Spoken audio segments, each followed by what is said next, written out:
At Listen Up, we care about what you think. Pop by our website and answer this week's question. 15% of Canadians think infidelity is okay. What do you think? You'll find us at listenuptv.com. We're back looking at cheating and what does it do to marriages. There's no voice like the voice of experience.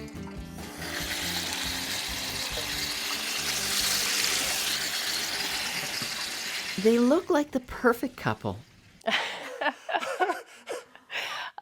We actually met online, on an online dating service. The look and laugh speak volumes.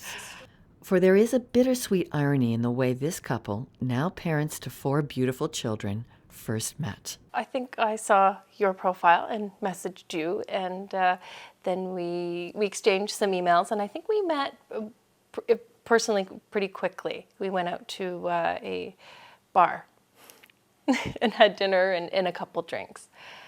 Yeah. Yes, you allowed me to pick you up on our first date. Yeah, I did. Yes. Yeah. Yeah.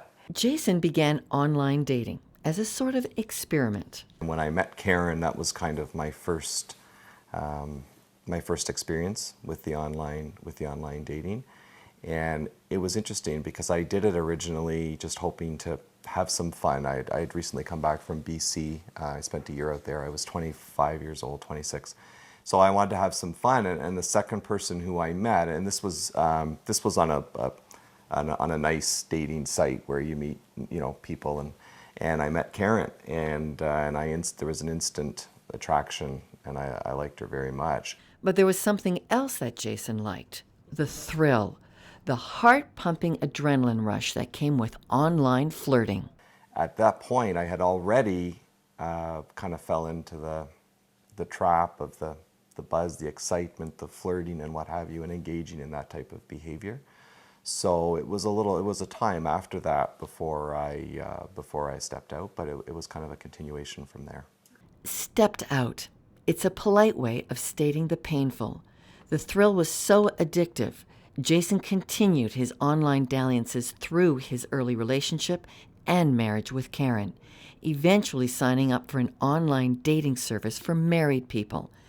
3 years into his marriage, he had an affair. You become so wrapped up in the thrill of, I know, again, sorry to keep saying this, but it sounds terrible, but the thrill of checking your email and the next flirtatious and what's she going to say back and back and forth. And I think you get so wrapped up in that it's creating a great deal of stress in your life, but the lure of that just becomes overpowering. And I don't want to compare it necessarily to an alcoholic or a drug addict, but it's almost something like that. You know that the activity in which you're engaging is very damaging and it's hurting the people who you love or could hurt the people who you love. But the desire is so strong that you just don't. It's not that you don't care, but it supersedes it. I never would have thought that he was having an affair, but I always somehow was suspicious. If he went away on a business trip, I found I was searching through his car, through his pockets, all that stuff, just sort of searching. I think I knew deep down. He was very secretive about his email. He had a laptop through work, and he was always very secretive about the email. So one day I ended up hacking into his email and found out that way. It was, there was a lot of tears, and I was angry. You were angry. It's hard, right? It's all the scenarios go through your head, and you visualize things, and you ask questions that you don't necessarily want the answers to. It was difficult. Difficult is an understatement. When our children would crawl into bed with us in the morning, I thought, I don't want to give that up. But it was hard. It was the pain of it was kind of blinding, right? It's all you can think about. Oh my goodness. But look at them today, and it's hard to reconcile this story of past infidelity with the intimacy and unity they seem to have. How did they get here? It began with repentance. Raised Catholic, Jason, who felt estranged from God because of his unfaithfulness, confessed his failures to a priest. I found it as difficult as Karen did, I swear, because it was like I said, to inflict that kind of pain on someone, it was mortifying. It was so, it's impossible. And so to forgive yourself was very, very difficult. So I really found that making that reconnect with God, which I did first through that priest, that was just a huge burden lifted, huge.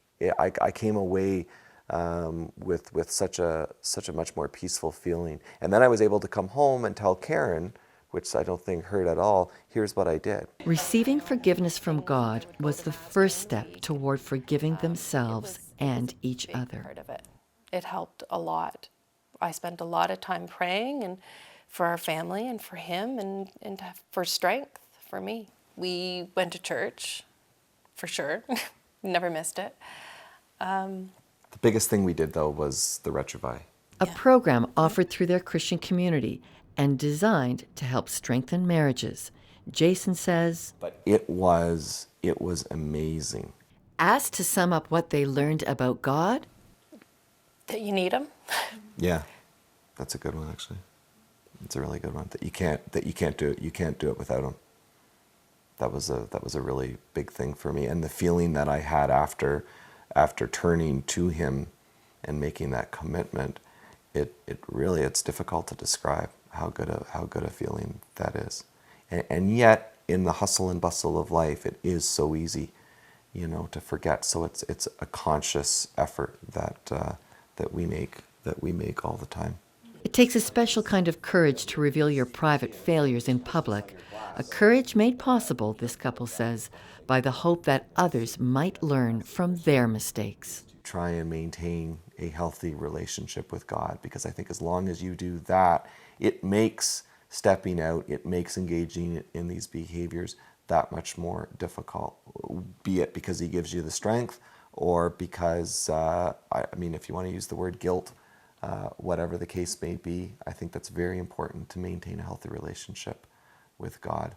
That, and think of the consequences. And the other thing, if I can add a third one, is to maintain that connection with your spouse. That the work that Karen and I have had to put in to be where we are today is tremendous. The efforts, the discussions, the prayers, the weekends, the counseling, you name it, and we did it to get here today. And we're still far from where I think we can be, but we're definitely on the right path to getting there. When we return, I'll share my thoughts on who referees the cheating game in The Wrap.